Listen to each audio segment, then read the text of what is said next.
kaibigan, maligayang pagdating sa aking bagong explanation video. Ngayon ay sisimulan na natin ang talakayan tungkol sa sigabo.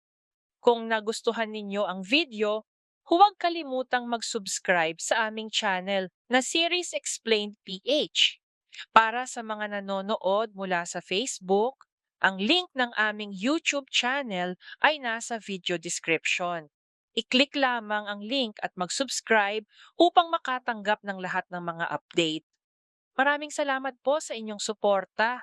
Rudy ay labis na pinanghinaan ng loob nang muli na naman siyang nakipagtalo kay Bechay. Nagtatrabaho si Bechay sa beer house ni Paquito at nag-aalala si Rudy na baka maghiganti sina Django at Paquito dahil may alitan si Django at Gabo. Ngunit sinabi ni Bechay na wala silang ibang pagpipilian dahil gutom na sila.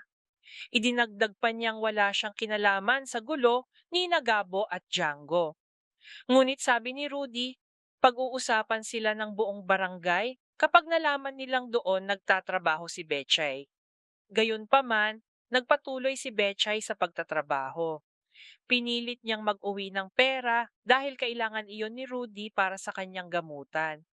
Pagkaalis ni Bechay, kinausap ni Gabo ang kanyang ama at ipinaliwanag na hindi maganda sa paningin ng lahat kung malaman nilang sa beer house nagtatrabaho si Bechay. Ngunit hindi nila masisisi si Bechay dahil simulat sa pool, siya ang bumubuhay sa kanilang dalawa. Sinabi ni Rudy na hindi na niya kayang mangako pa kay Bechay at lalo siyang nasaktan. Nangako si Gabo na maghahanap siya ng trabaho upang hindi na kailanganing magtrabaho si Bechay sa ganoong lugar. Kinaumagahan, lumabas si Gabo kasama ang kanyang mga kaibigan upang maghanap ng trabaho. Doon niya nakita si Samantha. Ngunit hindi niya ito pinansin dahil nadismaya siya nang makita itong nasa beer house. Kaya nagpatuloy si Gabo sa paghahanap ng trabaho. Samantala, frustrado rin si Ricardo dahil patuloy siyang binabatikos ng reporter na si Salvador. Dahil dito, isa-isang umatras ang kanyang mga investors. Ayaw na nilang mag-invest sa lupang may ginto dahil palaging may kaguluhan doon. Sinabi ni Ricardo na sinasadya siyang sirain upang masira ang kanyang pangalan. Ngunit sabi ng investors, madali ang bumili ng lupa. Ang tunay na problema ay ang pagpapaalis sa mga nakatira roon. Alam ng lahat na magulo at napakalawak ng lupang may ginto, kaya hindi madaling paalisin ang sino man.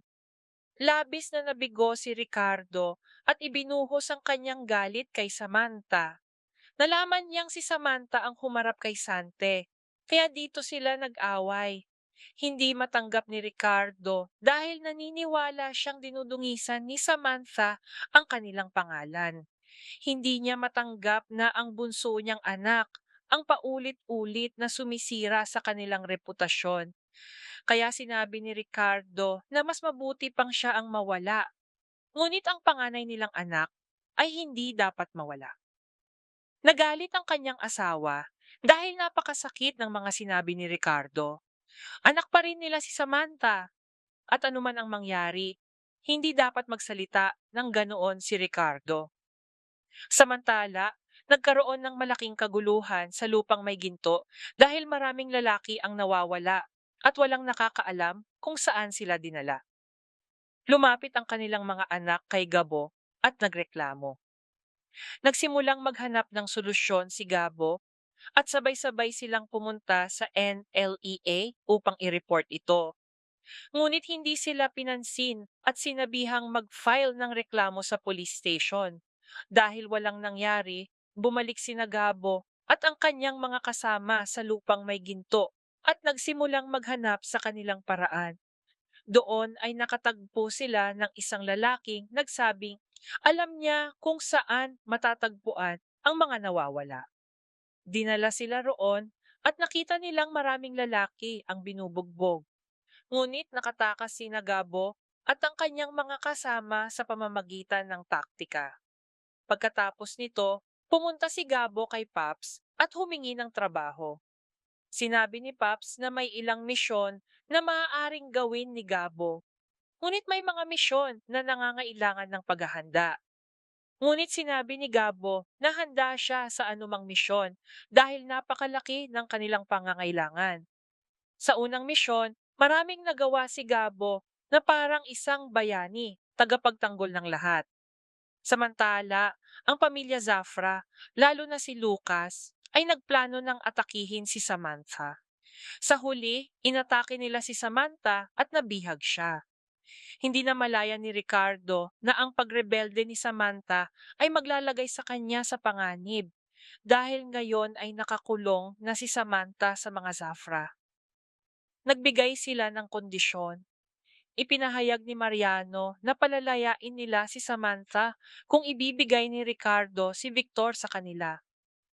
Kaya kung nais ni Ricardo na makita muli ang kanyang anak, kailangan niyang sumang-ayon. Sa huli, tumango si Ricardo at sinabing anumang sabihin ni Mariano ay susundin niya.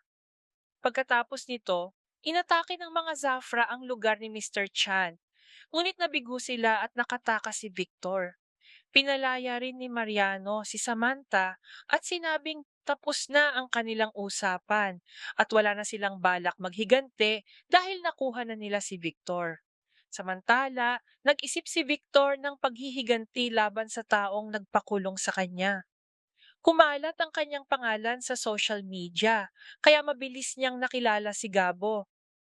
Ngayon si Gabo ang target ni Victor at dumating siya sa lupang may ginto. Ngunit hindi alam ni Victor na papasok siya sa isang hukay ng panganib. Sa kabilang banda, ginawa ni Paquito si Bechay bilang manager, na ikinagalit ng asawa nito at nagdulot ng malaking problema. Nagplano si Django na tapusin si Bechay. Maraming salamat sa panonood ng buong video. Para mapanood ang susunod na episode explanation, huwag kalimutang mag-subscribe Series Explained PH channel